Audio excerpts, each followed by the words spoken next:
Welcome to the Morning English Podcast. Listen, learn, and speak English daily. Imagine being in one of those incredibly high-stakes situations. Like, let's say it's a final round job interview. Oh, wow. Yeah, the absolute worst time to freeze up. Right. You're sitting across from the hiring manager in this, glass-walled conference room. The AC is humming. Yeah, the tension is just palpable. Exactly. And they ask you a critical question about your past experience. And the thing is, you know the answer. Right, it's right there. The thought is perfectly formed in your head. You know exactly what you want to communicate, and you know the exact point you need to land to get this job. But then something misfires. Yes. Yeah. Suddenly, right as you open your mouth, your brain just blue screens. You hit an absolute wall. Oh, that is such a universal feeling. You're trying to choose a simple verb like the most basic building block of your sentence, and you're suddenly gripped by this paralyzing doubt. Yeah. Do you say it? Do you tell it? Do you speak it? Or, do you talk it? It's a terrifying moment, and it's really the absolute definition of linguistic vertigo. Linguistic vertigo. Yeah. I like that.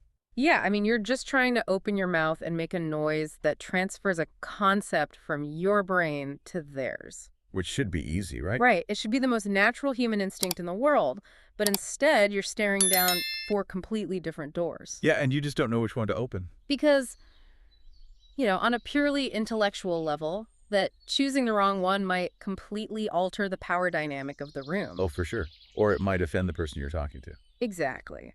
Or just make you sound incredibly awkward. It's a massive cognitive load for anyone. And what makes it so frustrating is that if you go home after that interview, open up a standard dictionary, and look up say, tell, speak, and talk, they practically define each other. They really do. It's circular. They all essentially describe the exact same physical action, right?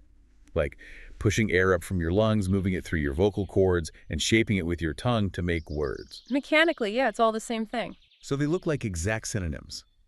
But anyone who has ever tried to navigate English, especially anyone learning it as an additional language, knows that they are not. Not at all. They are an absolute minefield. Which is exactly why the source material we're looking at today for this deep dive is just so vital. Yeah, it really is. It treats these words not as synonyms, but as entirely distinct tools. Right. So our source text today is an excerpt from a guide called Say, Tell, Speak, Talk, a guide to confident communication. A very fitting title. It is. And our mission today is to take these four incredibly common, seemingly identical verbs and completely deconstruct them. We're going to figure out the hidden rules that govern them. Exactly. But before we even get into the grammar, I really have to bring up something that stood out to me about this text. It's the tone. Oh, the tone is so unique for a grammar guide. Right. Most grammar guides read like an instruction manual for a refrigerator. Yeah, they're dry. They're dry, they're punitive, and they honestly make you feel stupid for not instinctively knowing the rules. But this guy doesn't do that at all. No, it takes a radically different pedagogical approach. I mean, it starts with empathy. It almost reads like a meditation script. Yeah. Like right at the beginning, the author directly addresses that exact moment of panic we just talked about. Yeah, they really validate the struggle. They write, let me quote this. You want to say something simple, but you stop. You think, should I say, tell, speak, or talk? Many learners feel this problem. It is very common. You are not alone. It's so comforting. It just puts its hand on your shoulder and says, take a deep breath. Yeah. But I'm curious, why start a grammar lesson with emotional validation? Is that just the author being nice? Or is there a functional reason for it? Oh, there is a highly functional psychological reason for it. It's rooted in what linguists call the affective filter. The affective filter. Okay, break that down for me. So when you're trying to communicate in a language you're actively learning, your brain is doing an astonishing amount of simultaneous processing. Like translating on the fly? Translating vocabulary, monitoring your pronunciation, retrieving grammar rules from memory, and on top of all that, trying to read the social cues of the person in front of you. That sounds exhausting. It is. So when you hit a moment of doubt like freezing over which verb to use, your brain floods with stress hormones. Cortisol spikes. Oh, I hate that feeling. Right. And when cortisol spikes, your affective filter goes up. It acts like a literal brick wall in your brain completely blocking your ability to access the language centers you need. Wait, so the anxiety literally makes you forget the English you already know. Exactly. The knowledge is there, but the filter blocks you from retrieving it. Wow. The author of this guide clearly understands that the barrier to mastering these 4 words isn't a lack of intelligence. It's cognitive overload. Fueled by anxiety. Yeah.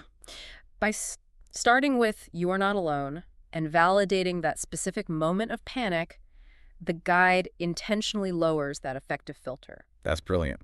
It is. It signals to the nervous system that this is a safe space, which reduces the anxiety so the prefrontal cortex can actually absorb the mechanical rules that are about to follow. That makes a lot of sense. You have to clear the emotional static before you can broadcast the lesson. That's a great way to put it.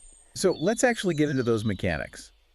The text structures its lesson by giving us 4 distinct pillars. Right. Starting with say. Yes. Let's start with the first one, which is arguably the most foundational, the verb say. According to our guide, the absolute primary focus of the word say is on the words themselves. Purely the words. It's used to express words, phrases, or sentences. The guide uses this incredibly repetitive, almost rhythmic set of examples to hammer the point home. Like a chant, almost. Yeah, it says, you say a word, you say a sentence, you say hello, you say goodbye. That repetition is very deliberate. What's the strategy there? Well, if we step back and look at the underlying architecture of how English sentences are built, say operates almost like a set of verbal quotation marks. Quotation marks, okay. Yeah, its grammatical purpose is purely to frame the utterance. Look closely at the examples provided in the text. I say hello, she says thank you, he said sorry. Exactly. In every single one of those instances, the verb say is acting as a delivery vehicle for the specific phrase that follows it. It is entirely focused on the output. Okay, I want to make sure I'm visualizing this correctly. Let's try to find an analogy. Sure. If the focus is entirely on the output, the words themselves is using the word say, kind of like using a megaphone. Let's test that. What does a megaphone imply? Well, it implies you're shouting to a crowd, like trying to make sure a lot of people hear you. And that is exactly where the megaphone analogy breaks down for the word say. Oh, really? Yeah, a megaphone implies an audience. But the fascinating thing about the grammatical structure of say is that it doesn't inherently require an audience at all. Wait, it doesn't? No. The action of saying is complete the very moment the word is vocalized, regardless of whether anyone is listening. Huh. You know, you can say a curse word when you stub your toe in an empty room. The utterance still happened. You still said it. Ah, I see. Okay, so it isn't a megaphone. It's more like setting up a radio transmitter in the middle of a desert and broadcasting a signal into the empty sky. Yes. You power up the machine, you send the radio waves out into the atmosphere, and the integrity of that signal is all that matters. You aren't necessarily checking to see if anyone has a receiver turned on to catch the broadcast. You're just putting the words out into the physical world. That is a much more accurate framework. The broadcast itself is the sole objective of the verb. That's a cool way to think about it. And this actually ties back to the etymology of the word, which is pretty interesting. Let's hear it. Katie! Comes from the Old English word segin, which historically carried the connotation of making something visible or bringing a thought into reality. Bringing a thought into reality. Wow. Right. It wasn't about the transaction of ideas between two people. It was about the physical manifestation of a thought into a sound. Making the invisible thought visible through sound. I love that. But wait, let me push back on this radio broadcast idea for a second. Go for it. Because in real life, I don't just walk around broadcasting into the void. If I'm talking to my friend, I might use the word say. I can tell you, he said to me that he was tired. Right. I just used the word say. But there's clearly an audience, me.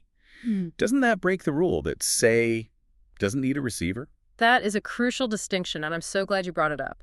Notice carefully how you just constructed that sentence. How I constructed it. Yeah. You didn't say, he said me he was tired. You had to add a whole extra piece of structural scaffolding. You had to say, he said to me. Oh, right. I used a preposition. Exactly. You use the preposition to build a bridge between the broadcast and the listener. Grammatically, me is not the direct object of the verb say. So what is the direct object? The direct object, the thing receiving the action of the verb, is the quote, he was tired. Oh, I see. The fact that you have to bring in an outside preposition, like to drag a listener into the sentence, actually proves the point. The verb say is perfectly content to exist without a listener. If you want to force a listener into the picture, you have to do extra grammatical work. That totally shifts how I view it. The core function of say really is completely insulated. It's just the subject, the person making the noise, and the object, the noise itself. I say yes. Exactly. So here's a question for you, thinking about our listener who might be struggling in that job interview scenario. Okay. Because say is so foundational, and because it's so insulated that it doesn't carry the grammatical baggage of needing a specific receiver, is say the safest default choice? Like a fallback. Yeah. If you're mid-sentence, your effective filter is rising and you panic about which word to use, is say your emergency parachute. From a purely structural standpoint, yes. Grammatically speaking, it's the least demanding of the four verbs. Because there's less to juggle. Exactly. You only have to keep track of two variables: who is making the sound and what sound they are making. It is an elegant, incredibly simple piece of machinery. But relying on it as a permanent crutch has a significant downside. Because it sounds repetitive. Worse than that. Yeah. Because it ignores the listener, using say too frequently can make your communication sound incredibly detached or cold. Detached. How so? Well, if you're constantly broadcasting signals into the air rather than directing your thoughts to the person in front of you, the listener begins to feel like a bystander rather than a participant in the conversation. Oh, I get it. It's like you're talking at them, not to them. Exactly. It's a fundamental starting point, but it lacks empathy. And that brings us to the precise reason English developed a completely separate verb for when the listener is the most important part of the equation. Which brings us to the second pillar in our text. Tell. Yes, tell. This is where the guide draws a massive bright red line in the sand. It explicitly states that tell is fundamentally different because it focuses on giving information to a person. A vital shift. The text gives us this golden rule.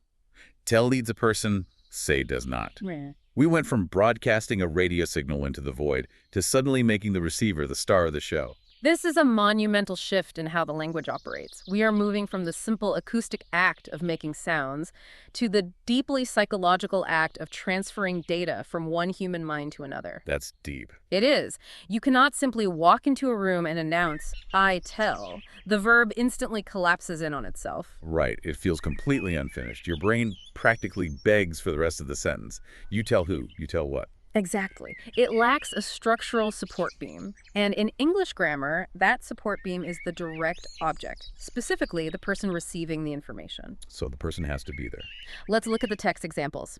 I tell you a story. She tells me the news. He told her the truth. In every single one of those examples, immediately following the verb, there is a human anchor. You, me, her. Going back to our attempt to visualize these rules, if say is broadcasting a radio signal from a tower in the desert, tell is a very physical, intimate transaction. I like where this is going. It's like writing a handwritten, sealed letter, walking across the room, looking a specific person in the eye, and handing that letter directly into their hands. Oh, that's perfect. The action isn't just about the letter existing. The action is the successful delivery of the letter. The delivery is the entire point. And what is fascinating about this is the underlying psychology encoded into the word itself. Psychology. How do you mean? When you choose the word tell, you are taking on a psychological responsibility that doesn't exist with say. Responsibility for what? You're taking responsibility not just for the words you're producing, but for the listener's comprehension. You are ensuring that the news, the story, or the truth has successfully crossed the gap and landed in their mental inbox. Wow, that really reframes how we use it. Think about the instinctual way we gossip or share big news. Oh, absolutely. You don't walk up to your friend and say, I am going to say. You say, I have to tell you what happened, or wait until I tell John. Right. The moment you realize you have high-value information, your linguistic reflex is to use the word tell, because your brain is automatically searching for a specific person to anchor the other side of that bridge. Precisely. The English language has built a structural safeguard into the word tell to ensure that the audience is never forgotten. That's amazing. And historically, tell comes from the Old English word tellen, which meant to calculate, to count, or to reckon. Wait, like counting numbers? Yeah, it's related to the word tally. When you tell someone something, you are giving an account. You're tallying up the facts for an audience. You cannot give an account to the empty air. You must have an auditor. I love that. You're tallying the facts for a specific auditor. Yeah. But what happens when someone doesn't know that hidden rule? It gets messy. Right, like what happens when they try to use tell, like it say? The guide specifically highlights a very common mistake that learners make. I told hello. Oh, yes, that one. When you read it out loud, as a native speaker, it feels like nails on a chalkboard. It's jarring. It really is. But if you don't know the hidden architecture of the words, it makes total logical sense. You look at a dictionary. Tell means to communicate. Hello is a communication. Why does I told hello break the physics of the English language so violently? Let's use your sealed letter analogy. The word hello is the letter itself. It's the information you want to transfer. Right. But the verb told requires a recipient to hand the letter to. When you say, I told hello, you are holding the letter out in your hand, but there's no one standing there to take it. Oh. The sentence abruptly ends. You're trying to hand the letter to a ghost. The grammatical equation is left drastically unbalanced. You're holding the letter out to nobody. That makes perfect sense. And what makes this source text so effective is that it doesn't just slap the reader on the wrist for making the mistake. No, it's very constructive. It provides two distinct mechanical fixes based on what the speaker actually wants to achieve in that moment. Right. It forces the speaker to ask themselves, what is my priority here? Am I prioritizing the greeting itself, or am I prioritizing the person I am greeting? So if the speaker decides they just want to focus purely on the greeting itself, they just want to get the word out into the room, how do they fix it? They have to revert to our radio broadcast word. They swap out the verb and say, I said hello. I said hello, okay. The focus remains entirely on the word hello. The radio signal goes out. But what if they really want to emphasize the interpersonal connection? They want to make sure the other person feels the delivery of the greeting. Then they have to maintain the verb tell, which means they have to supply the missing human anchor. They have to add the person. Okay, so how does that sound? So the second fix provided by the text is, I told him hello, or I told her hello. You supply the auditor, and the equation balances out perfectly. I said hello, or I told him hello. It is incredibly satisfying to see the hidden machinery exposed like that. It removes the mystery and replaces it with logic. It really demystifies the whole thing. So to recap the first half of our journey, say is strictly for the words themselves. It's the broadcast. Tell is for the people. It's the delivery. Those are the structural grammatical rules. But anyone who has ever survived a dinner party knows that communication isn't just about putting nouns and verbs in the right order. Definitely not. It's about reading the room. It's about understanding social hierarchy, intimacy, and the temperature of the interaction. The vibe, essentially. Yeah, exactly. And that brings us to the second half of our deep dive. The guide introduces our final two verbs, speak and talk, and explicitly shifts the focus away from strict grammar. This is a fascinating transition in the text because we're stepping out of the realm of pure syntax and entering the realm of sociolinguistics. Sociolinguistics, Yes. the social side of language. Exactly. The difference between speak and talk isn't about whether you need a direct object or whether you are quoting someone. They can often be used in the exact same grammatical structures. So that's the difference. The difference is entirely about formality, tone, and the context of the environment. Let's unpack speak first. The guide defines speak as the formal option. It's serious. Yeah. And in what feels like a very specific carve-out, the text notes that speak is the designated verb for languages. Yes. The examples are very clear. I speak English, she speaks French, or the classic polite request you might use in an office, can I speak to you? Right. What exactly is the word speak doing to the psychological temperature of a room? It drops the temperature and elevates the stakes. Speak has an inherent gravity to it. Gravity. I feel that. When you choose to use the word speak, you are sending a meta signal to the listener. You're telling them that the interaction you're about to have requires a certain level of decorum, respect, or intense focused attention. Like sit up and listen. Exactly. The guide notes that asking, can I speak to you, is polite, but it also carries an undercurrent of seriousness.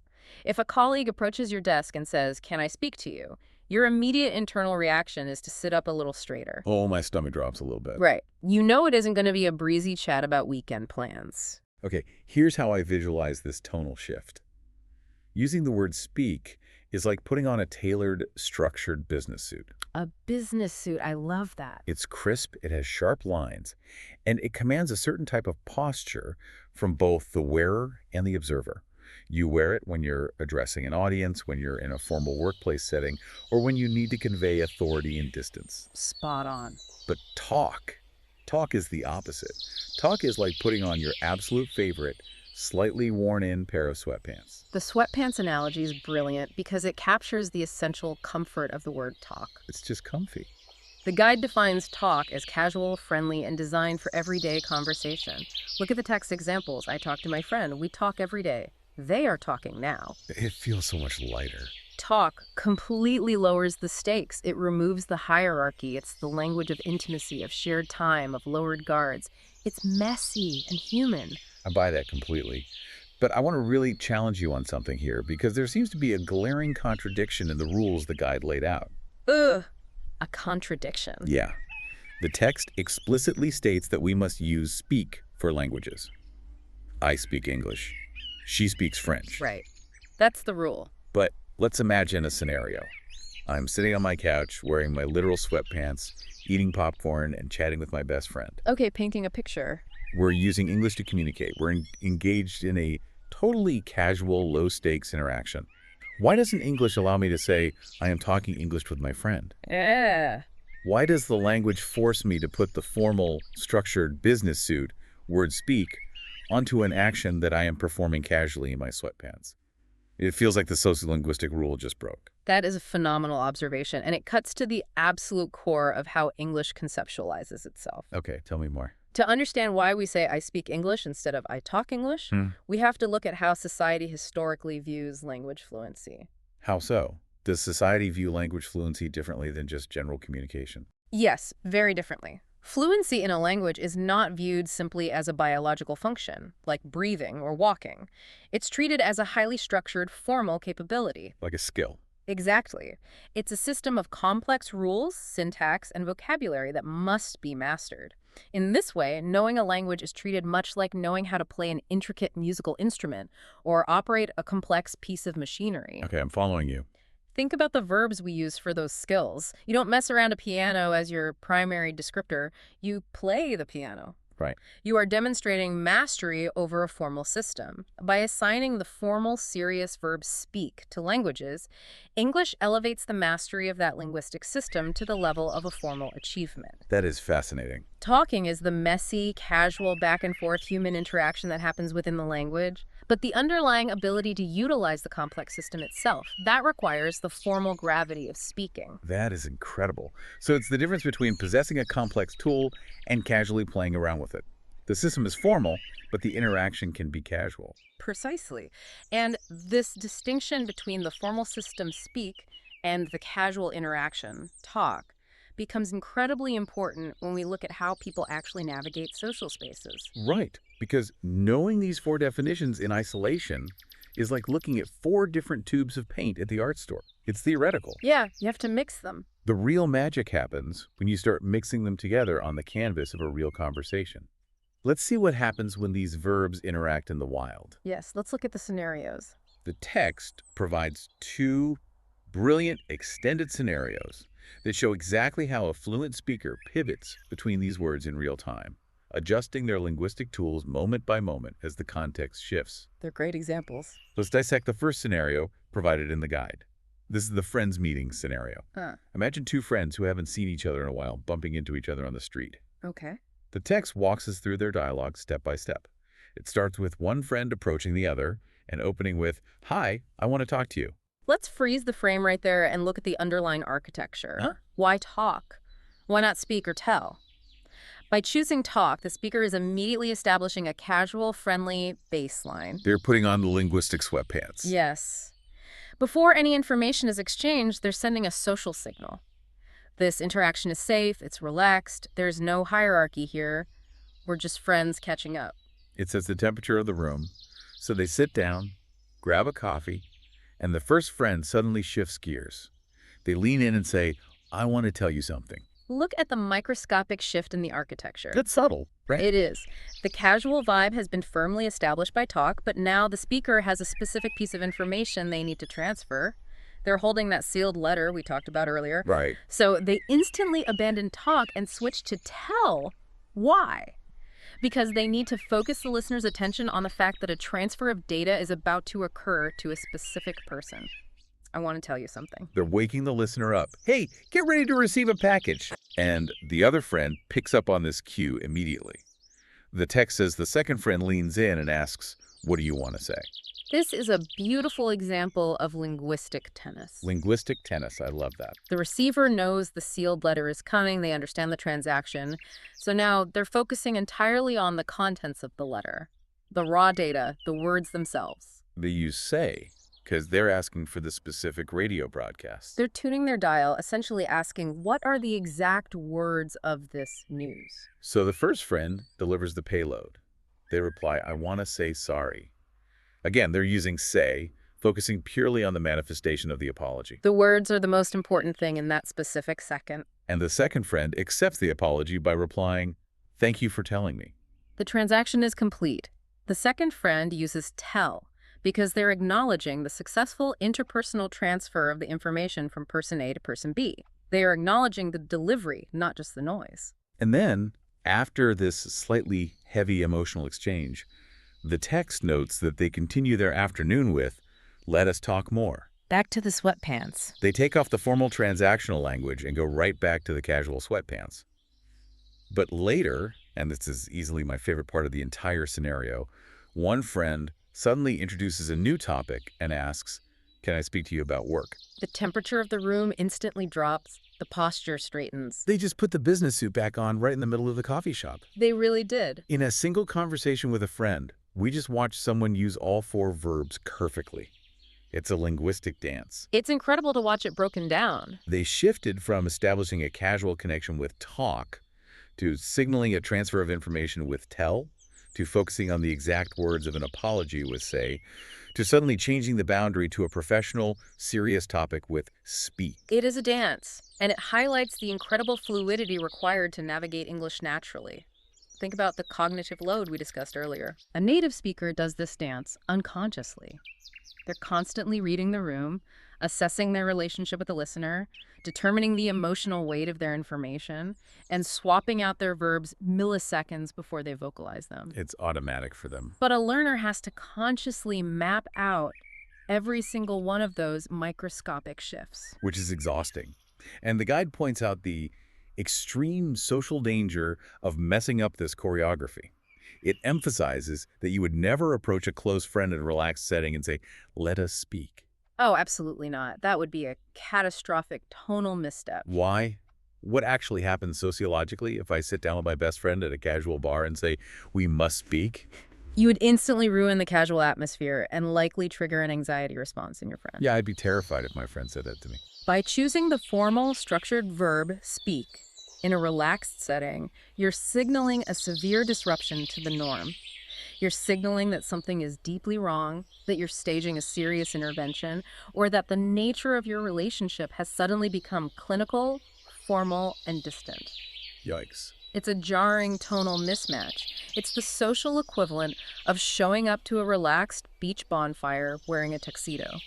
It makes everyone incredibly uncomfortable because the context and the presentation are violently misaligned. A beach bonfire in a tuxedo that perfectly captures the awkwardness.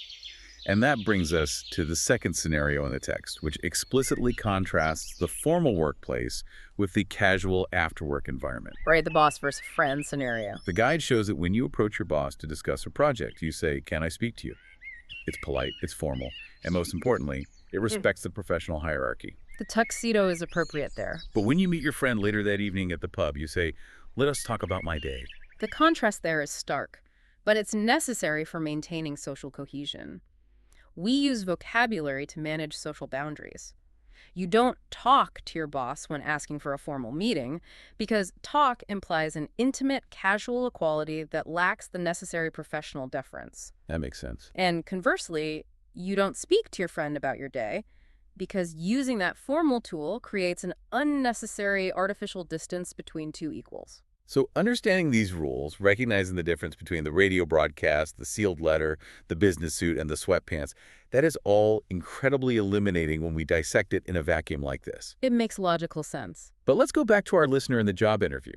How does the author suggest a learner actually master this without feeling completely overwhelmed in the moment? It's a very practical problem. Because having to recall the history of Old English etymology and the nuances of sociolinguistic power dynamics while a hiring manager is staring at you waiting for an answer sounds literally impossible. It is impossible, which is why the text pivots away from theory and moves into application. This brings us to the final and perhaps most valuable section of the text, the daily routine and the psychology of learning. The daily routine. The author understands that you cannot think your way into fluency. You have to practice your way into it. They provide a practical, low-stakes framework for building automatic vocabulary. Let's outline this routine because its simplicity is actually kind of deceptive. It is. The text suggests that the learner adopt a 4-step daily practice. First, you wake up in the morning and practice saying good morning. Your focus is just on the words. Right. Step 1. Then, later in the day, you tell a friend, I am happy today. Your focus shifts to the person receiving the feeling. Step 2.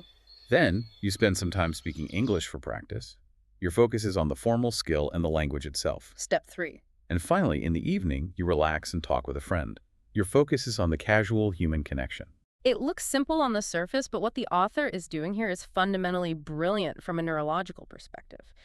They're advocating for habit formation through contextual anchoring. Contextual anchoring. Break that down for me. When you learn a new rule, it lives in your prefrontal cortex, the conscious analytical part of your brain. Accessing it is slow and takes effort. Which you don't have time for in a conversation. But fluency requires speed. By tying each specific verb to a specific time of day and a specific predictable social interaction, morning greetings, afternoon check-ins, evening wind-downs, the author is trying to move the knowledge out of the analytical brain and into the basal ganglia, which handles automatic habits. Ah, I see. By anchoring the verbs to daily context, you are bypassing the need for complex, on-the-spot analysis. You don't have to think about the sociolinguistic rules if you've simply built a neurological pathway that automatically associates the casual evening environment with the word talk. It drastically lowers the cognitive load. Lowering the cognitive load is everything. It stops the blue screen effect. And the text pairs this daily routine with some profound psychological advice regarding failure. Yes. The author writes, practice slowly. Do not worry about mistakes. Mistakes help you learn.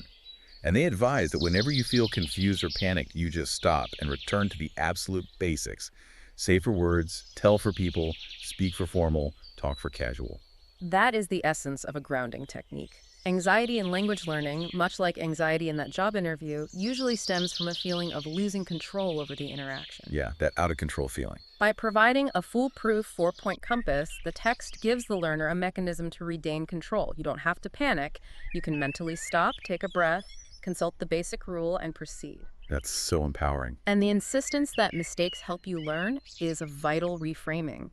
It encourages the learner to view errors not as embarrassing failures, but as necessary objective data points for recalibrating their understanding of the rules.